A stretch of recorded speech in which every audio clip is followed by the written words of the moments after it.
There is a seismic shift coming to crypto taxation, and you need to be ready. Starting with the 2026 tax year, a new law could completely reclassify your trading activity. What you think is an investment could suddenly be treated as a wager. And let me tell you, the financial consequences are, well, they're nothing short of catastrophic. Look at that number. No, that's not a typo. 107.3%. That's the potential effective tax rate for a crypto trader who breaks completely even. You could make zero economic profit, zero, and end up owing more in taxes than your entire net worth. The stakes here are just unbelievably high, and the only way to protect yourself is to understand exactly what's going on. So here's how we're going to break it all down. First, we'll touch on the baseline, the rules we all know and operate under right now. Then, we'll get into that blurry line where trading might become wagering. After that, we'll dissect the law that sets this whole trap, the OBBA, and its 90% loss cap. We'll look at the math that creates this phantom income anomaly. And finally, we'll cover reporting, what we're calling the shield versus the trap. Okay, so before we dive into the chaos, we have to ground ourselves in the world as it is today. To really get the scale of this change, you have to understand the stable, consistent foundation of crypto tax law that we've had for years. You know, since 2014, everything is hinged on IRS Notice 2014-21. It's been the cornerstone of crypto tax. And it's really simple. The IRS said virtual currency is treated as property. That's it. It's not currency, it's property. Just like stocks, bonds, or a piece of real estate. That means every single transaction is a disposal of property, which creates a capital gain or a capital loss. It's been a predictable, stable world to operate in. And because crypto is property, every one of those transactions gets meticulously logged and then aggregated on Form 8949.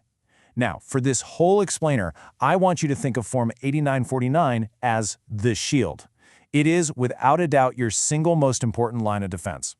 And why is it a shield? Because this framework gives you critical protections. We're talking about the capital asset rules under IRC Section 1221. The most important one, your losses fully, 100% offset your gains. If you have a bad year and end up with a net loss, you can carry that loss over to shield future profits. Now, yeah, your gains are subject to that 3.8% net investment income tax under Section 1411, but the ability to use every single dollar of your losses is the key advantage here. Remember that. Okay, so that's the stable world we've been living in, but that entire property framework is now under serious threat. Why? Because a lot of the new stuff happening in crypto, well, it looks a whole lot less like investing and a lot more like straight-up betting. So how does the IRS decide? There isn't a hard and fast rule. Instead, auditors fall back on this common law idea called the dominance factor test. They basically ask one question. Was the outcome of your transaction determined mostly by your skill, or was it mostly by chance? On one side, the skill side, you've got things like deep fundamental analysis or running complex arbitrage bots. But on the other side, the chance side, you've got these binary all-or-nothing outcomes, things with no residual value that are tied to some external event. And that's exactly where the risk is. And this brings us right into the danger zone. We are talking about things like prediction markets on platforms like Polymarket. We're talking about on-chain casinos, gamified trading protocols, really any high-frequency trading where you're just betting on a binary yes or no event. An IRS auditor who sees a transaction log full of this stuff is going to have a very, very strong case for reclassifying your entire activity from trading into gambling. Now, this risk of reclassification used to be a sort of minor headache, something to be aware of. But thanks to the One Big Beautiful Bill Act, or OBBA, it's about to become a full-blown financial catastrophe. This act fundamentally amends the tax code, and it sets a devastating trap. And here it is. This isn't some analyst's interpretation. This is the exact black-letter law from the amendment to Internal Revenue Code Section 165D. It's set to take effect for tax year starting in 2026. What this language does is it completely shatters that historical symmetry we talked about, that beautiful rule where 100% of your losses could offset 100% of your gains. That's gone. So in the real world, for forensic accountants, this now becomes a painful two-step calculation. First, you take a mandatory 10% haircut right off the top of your total substantiated losses. Just poof, 10% is gone. Then, what's left of your losses can only be deducted up to the total amount of your winnings. If you have any losses beyond that, they just vanish into thin air. They don't carry over, they're gone forever. This simple two-step process creates a bizarre and dangerous mathematical anomaly that we call phantom income. And this is where the truly confiscatory power of this new law springs to life. Let's walk through the math because this is where it gets really scary. Imagine a high-frequency trader, a good one. They break even for the year. $5 million in gross winnings, $5 million in gross losses. Their net economic profit is zero. They didn't make a dime.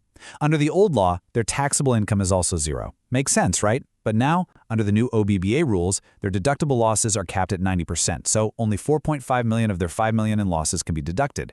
This leaves them with $500,000 of taxable income and a federal tax bill of $185,000 on money they never even made. That $500,000, that's the phantom income. It's income that only exists on a tax return. It is not in your bank account. It's not real. But it generates a very, very real tax liability. You are literally paying tax on money that doesn't exist. The effective tax rate on your $0 of profit isn't just high, it's infinite. Okay, so this is terrifying. The logical next question is, what on earth can you do about it? Well, navigating this new hellscape all comes down to reporting. The choice between two different tax forms is now literally the difference between financial defense and financial ruin. This is it, the shield versus the trap. On Form 8949, our shield, you get to net your gains and losses, you get to carry over any excess loss, and you can protect your capital. But if you get forced onto Schedule 1 and Schedule A, the trap, it is a complete disaster. You have to report your gross winnings, which inflates your adjusted gross income and can phase you out of all sorts of other credits and deductions. And then you can only deduct your capped losses if you itemize. It's a nightmare scenario. So here's the game plan. This requires meticulous, proactive strategy. First, do everything in your power to stay on Form 8949. Document everything. Keep detailed logs of your research, your analysis, your strategy. Anything to prove your activity is skill dominant. And this is critical. Segregate your wallets. Do not let one transaction from an on-chain casino taint your primary trading wallet. Keep them separate. And if you are going to use prediction markets, try to stick to CFTC-regulated platforms where the argument for property treatment is much, much stronger. Ultimately, you have to realize what this legislation does. It effectively weaponizes the tax code against the gamification of finance. So for anyone who's active in these markets, the question you have to ask yourself is this: is my activity an investment or is it a wager? Because that blurry line is now the single most critical factor in your financial survival. The cost of getting it wrong, it's no longer just a penalty, it's the confiscation of your principal.